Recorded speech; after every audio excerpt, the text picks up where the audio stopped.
că mai e ceva că și mai după. E ceva. Da, că toți am vrea să fim după ce siguri. murim ne mai întâlnim, mai dă câte un spectacol, Sigur. mai bem un șpriț, Da. mai vedem. Asta ar fi chiar bine.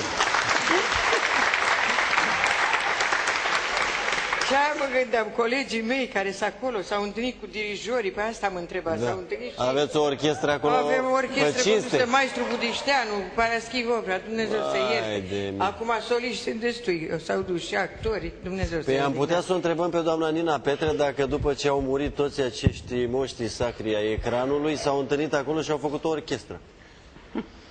Fiecare își are îndatoririle lui pe lumea cealaltă. Deci e mai în greu, niciun nu? caz nu cântă, nu au cântă? instrumente. Nu, dumnealor Dacă nu ne sunt... pune să cântăm altceva, nu știu. Da. Poate, Ia uitați dacă ce se mai vor face. reîncarna, poate că vor fi din nou muziciene. Să acolo, în mod sigur, nu cântă. Ce zice că mai face doamna Nina Petre? Studiul karmei și al destinului, inclusiv previziuni și analiza problemelor vieții actuale. Tarif, aveți și tarif. Bineînțeles. E de pe activitatea. site asta, am scos-o Da, de pe site-ul tarifele nostru. sunt afișate pe site. Plătiți pentru că, impozite frumos, totul în regulă. da, activitatea mea este perfect legală. Dar unde Este v-ați încadrat în codul Caen? cu activitatea 9609. asta? La 9609? astrologie și spiritism. Este în codul Caen Da, chestia sunt asta? ocupații perfect legale în România. Spiritism e, cuvântul spiritism Da, e inclus în codul și Caen? spiritism. Da? Căutați. Da, este scris negru pe alb. Vrăjitoarele și toate, e un paravasul care se dezvoltă foarte Părinte multe Stan, cum în chestiuni. codul Caen există cuvântul spiritism? Știu că există în dicționarele celelalte. Țineți. Nu mă refer la codul Caen sau altceva, dar dintr-o dată mergem pe un teren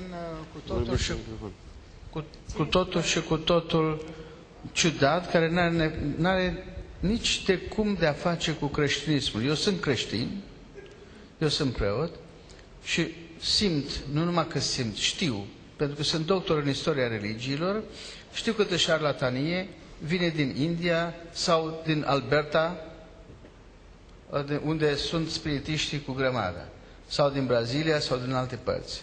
Adică este o înșelătorie clară, prin limbaj, prin gesturi și prin reclamă. Deci dumneavoastră, îmi cer scuze că vă întreb, dumneavoastră așa este. apreciați că doamna Nina Petre este...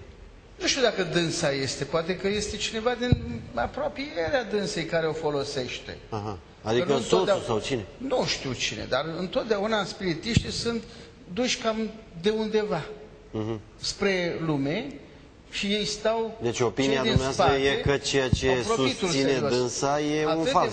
Atât de mult încât în Canada spiritismul a fost legalizat. Este singurul stat din lume unde, în statul Alberta, nu în toate statele din Canada, aceștia s-au declarat că sunt un fel de biserică și că au și un fel de slujbe, un fel de nu știu ce, ceea ce nu se întâmplă în celelalte state ale lumii. Dar uitați ce Este zice noutate. doamna Nina Petre, doamna zice că fotografiază vorbește pentru dânsa. și vede spirite. Ei, vede, Doamne iartă, mi-era să zic ceva. Ia uitați ce fotografie N-aș are. vrea să-mi scape, n-aș vrea să-mi scape vreo... Să-i arăt părintelui cuvânt Stan nepotrivit. fotografie. Păi dar nu, trebuie să vă conving sau să o infirm pe doamna Nina Petre. Ia uitați, părinte Stan. Da. M-am Ce- uitat asupra unor astfel de Se poze, susține că aceste fotografii reprezintă spirite. Ia uitați. Asta spune dânsa, dar nu este așa, pentru că s-a studiat fenomenul că dacă duci nu știu ce, o hârtie fotografică la un voltaj mai mare, sunt aproape pe acolo, apar astfel de cerculețe, astfel de astea. Dacă nu mă credeți, căutați cuvântul spiritism pe internet și să vedeți ce minuni spune acolo despre ei. Da. Da. Păi, Deci soțul este meu un să fals, Doamna Nina. un fals în interesul propriu. Nu în dezinteresul societății. dacă îmi Noi permiteți, suntem, în noi legătură suntem cu aceste curioși să aflăm. fotografii, să Și pun- atunci în interesul personal, absolut personal. Stați puțin, părinte, să vedem ce Deci spune. în legătură cu aceste fotografii, ca să lămuresc treburile, nu ne aparțin nouă. Ele vin de la cititorii site-ului nostru spiritus.ro. Da. Deci nu ne aparțin nouă. Sunt Nu. peste 1000 de astfel de Tot pe fotografii. site-ul dumneavoastră ziceți că doamna Nina Petre fotografiază și vede spirite. Am fotografiat și noi, dar de curând. Așa, da. Până acum am primit de la cititorii site-ului nostru. Avem peste 1000 de fotografii și există și alte site-uri în toată lumea unde găsiți cuvântul orbs. Orbs sau glob, în limba engleză, desemnează aceste forme globulare luminoase care apar pe fotografiile de familie acolo unde nu trebuiau să apară, în mod normal. Nu mă puteți convinge, pentru că am văzut chiar în seara asta pe internet, la cuvântul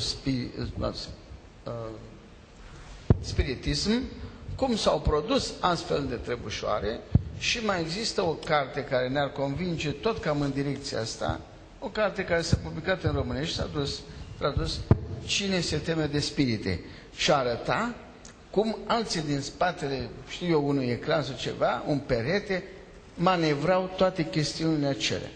Dar mai departe să-i spun dumnealui că surorile Fox din secolul XIX, despre care dânsii știu foarte multe și le citează, nu ordonat, pentru că spiritismul nu este ordonat, este dezordonat.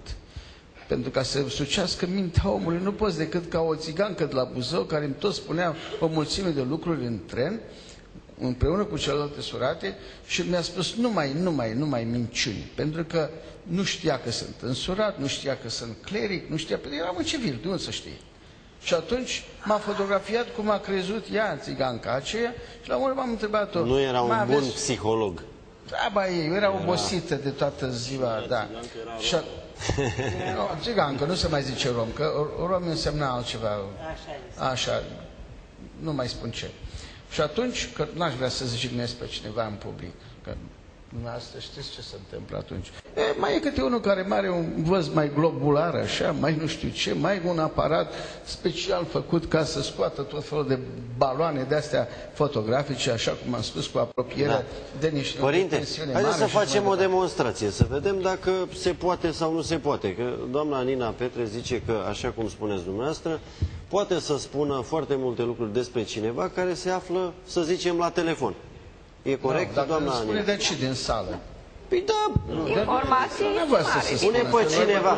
Pune pe cineva. Că am mai văzut la circ așa, îți așezi unul într-un loc sau într-altul și îl chem pe ăla leșină, îl trezești, care cu... Asta se întâmplă pe la alte posturi de televiziune. Acesta este modul de a lucra al spiritismului, care e venit din sferă mixtă cu hinduism, Deci ăsta e de-al nostru. cu karmă, cu nu știu ce, Domn, cu toate părinte, nebunile din India. ăsta e de-al nostru și e persoană publică, nu face prostii. Dacă îmi permiteți și mie o mică Da, replică, poftiți. domnului părinte. Am să vă dau un mic citat din Biblie, pentru că Biblia este cartea noastră de căpătâi. Spuneți. Însuși apostolul Ioan îi sfătuia pe primii adepți creștini cum să cerceteze lumea spiritelor. Nici de cum nu le interzicea. Citat. Nu, eu nu accept cuvântul spiritelor, pentru că în creștinism nu se admite trihotomismul, creștinismul ortodox. Atunci vorbim de Duh. Nu, spuneți ca lumea cum e acolo, nu mă duceți la termenul dumneavoastră, că mă tăriți acolo și nu e bine. Mă rănesc la picioare. Îmi permite să dau citatul din Biblie? Care să-l puteți să interpreteze dați, că fiecare știu, cum nicio dorește. problemă, da, dacă Fiecare spui să-l așa, nu e interpreteze bine. cum dorește. Permiteți-mi, vă rog. Iubiților, deci ce spune apostolul Ioan? Iubiților, nu dați crezare oricărui duh, ci cercați duhurile dacă sunt de la Dumnezeu. Iată, ceva mai... Și alt citat, apostolii Asta e de la Petru, erau nu de la conduși Ioan. de vocile spiritelor Asta e de la divine. Petru, nu e de la Ioan. Nu, e întâi Numai Ioan. Petru spune să cercetați duhurile. Despre asta a vorbit un iezuit Faptele Apostolilor 8:26. Dați-mi voie. Faptele Apostolilor 8:26. Nu e a lui Ioan, Faptele Apostolilor, a lui Luca. Părinte Stan, nu vă rog, știți, dacă nu permiteți-mi știți să ce vorbesc vă și eu. fac. Permiteți-mi o secundă să Nu vă... știți, asta e, eu sunt Nu vă specialist. supărați. Ce să vă Părinte, spun? stați puțin, că Onorabile corectați părinte, onorabile după ce dă părinte. citat.